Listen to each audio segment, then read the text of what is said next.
Gracias por estar en el programa, doctor. ¿Y de qué vamos a hablar hoy? Bueno, un poco la idea como aporte al conocimiento de la comunidad, me gustaría hablar un poco de tuberculosis. ¿Y por qué de tuberculosis? Porque es una enfermedad que la gente, cuando uno la nombra, o le da vergüenza si la tiene, o la gente dice, ¿cómo? Si eso no existe más. Y yo quiero darle las estadísticas del Necochea del 2002 al 2014, que no es poco, son 12 años durante los cuales se vieron en Necochea 258 pacientes con tuberculosis, que es una cifra entre 20 y 25 casos por año, casi siempre varía en esa cantidad.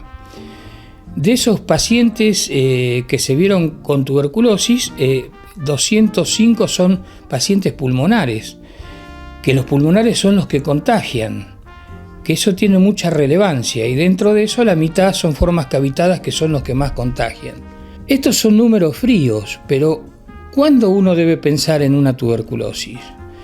Fundamentalmente, por definición, cuando uno tiene un paciente con tos y expectoración o expectoración durante más de 15 días a pesar de un tratamiento apropiado.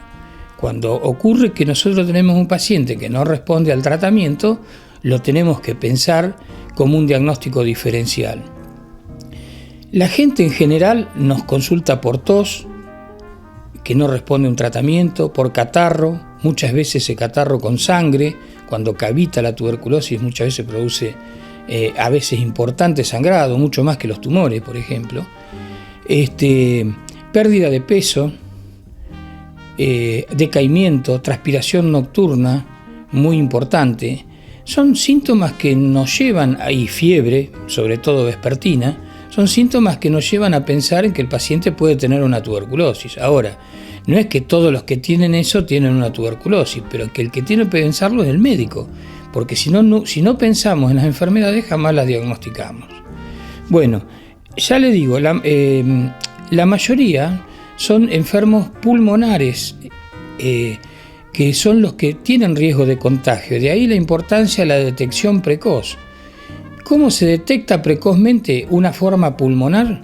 Simplemente que ese paciente que tuvo tos y catarro por 15 días, catarro por 15 días, junte en un vasito común, que ni siquiera tiene que estar limpio, por supuesto, pero ni siquiera necesita ser estéril, la expectoración, y se manda a estudiar con un análisis que se llama baciloscopía, que en una muestra directa, en un extendido de ese esputo, nosotros con una tinción especial se puede detectar un bacilo ácido resistente. No todos son bacilo de Koch, pero cuando hay eso ya es suficiente como para poder hacer el diagnóstico de una tuberculosis, y después se confirmará con cultivo, con la evolución clínica, con el tratamiento.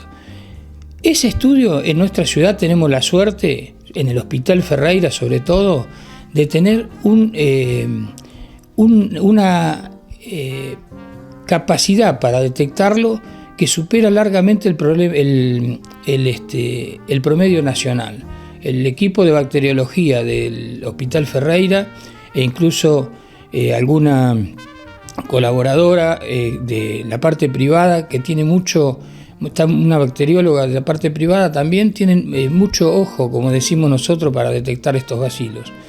Y eso hace ya el diagnóstico y nos pone en condiciones a nosotros de iniciar un tratamiento. Es decir, el paciente que consultó por los síntomas que describí, le sacamos una radiografía y encontramos el bacilo, ya está en condiciones de iniciar un tratamiento. Tratamiento que es largo, tratamiento que son 6 meses, tratamiento que requiere de 4 drogas, 3 como mínimo, que se toman 4 drogas durante el primer bimestre y luego se pasa a 2 drogas durante los últimos 4 meses, e incluso el Programa Nacional contempla el tratamiento supervisado intermitente, que tomas la segunda fase, toma 3 veces por semana.